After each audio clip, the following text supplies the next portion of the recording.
জল খেতে গেছে, জল খেয়ে আবার এসে বসে যান, ঠিক আছে? জল খেয়ে আসবেন তো মা?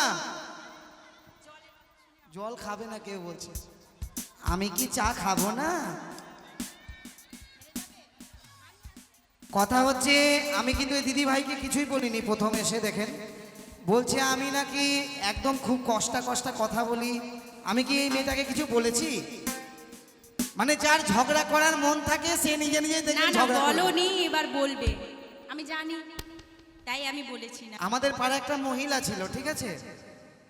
এবার ওর ঝগড়া করার খুব মন হয়েছে। কি করে ঝগড়া করবে ছোট করে বলে দিই। ও পাড়া দিয়ে যাচ্ছে হেঁটে হেঁটে, বলছে 1 কিলো চাল নিব, 1 কিলো ডাল নিব, 1 প্যাকেট লবণ নিব, 1 কিলো হলুদ নিব, এই বলছে আর যাচ্ছে পাড়া দিয়ে।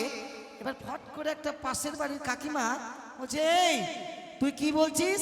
1 কিলো চাল, 1 কিলো ডাল, 1 কিলো একটু লবণ। বলছে আমার মন, আমি যা খুশি তা করবো, তোমার বলার কি? এখান থেকে কিন্তু ঝগড়া লেগে গেল। এই চুমকি বিশ্বাসের এরকমই ব্যাপার, যে ঝগড়া করা যখন একটু মানে ঝগড়া করার মন হয় তখন আমার সঙ্গে একটু কাটি মারে। মানে মেয়ে ছেলে তো, আপনাদের বলছেন, আপনারা রাগটাগ করবেন না। মেয়ে ছেলে হচ্ছে বেশি একটু ঝগড়টি। হ্যাঁ বন্ধ তোমার মাইক, মাইক ছাড়া কথা বলো তো দেখি কেমন পারো। পারবে পারবে একটু জোর, তাহলে বলে দেখাও।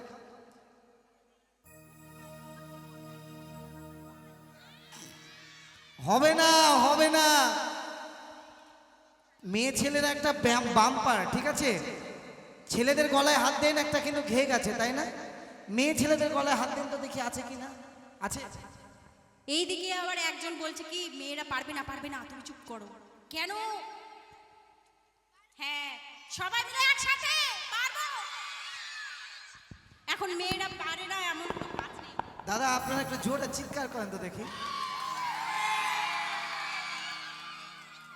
এটা কি পূজা বলো তো? কালী পূজা। কালী পূজা না? এই যে এটা কালী পূজা।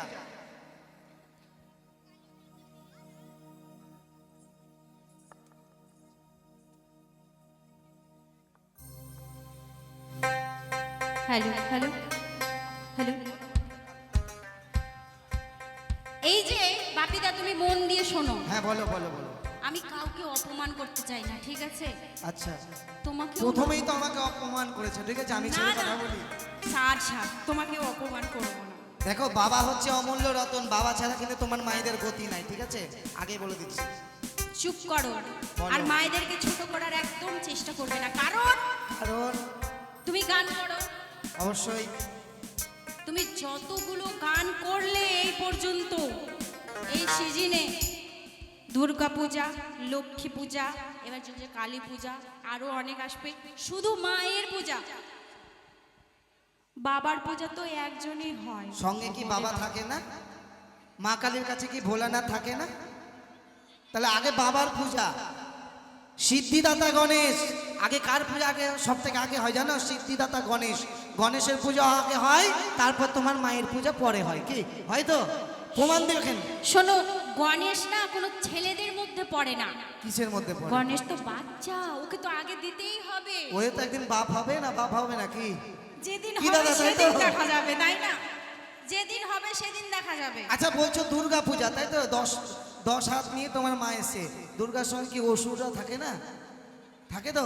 ওই তো তাদেরকে বধ করার জন্য ওটা হচ্ছে আমার বাবা। মাথার উপরে দেখবেন চাঁদুয়া টাঙা থাকে। চাঁদুয়াটা কে গো? চন্দ্রপতি সদাগর আছে তো, চন্দ্রপতি সদাগর, তাই সে হয়েছে চাঁদু। উনির নিয়ম ভালো ছিল, তাই উনি কি করেছে, মাকে রক্ষা করার জন্য। শোনো সঠিক কথা বলি মাসি, আপনাদের বাড়ি আসি কি না আসি, যা পুরো বলতেই দেয় না। প্রমাণ দিয়ে দেবো, একবারে প্রমাণ, বাস্তব প্রমাণ দেবো। কি প্রমাণ দেবে ওই তুমি যে আজকে? প্রমাণ দিলাম, চন্দ্রপতি সদাগর, ভোলানাথ। আচ্ছা তুমি শোনো, আমি একটা কথা বলেছি বলে এত ছ্যাঁকা লেগে গেছে যে তুমি এখন মঞ্চে এসে ঝগড়া করছো। গান করবে না? গান হবে না, কথা হবে।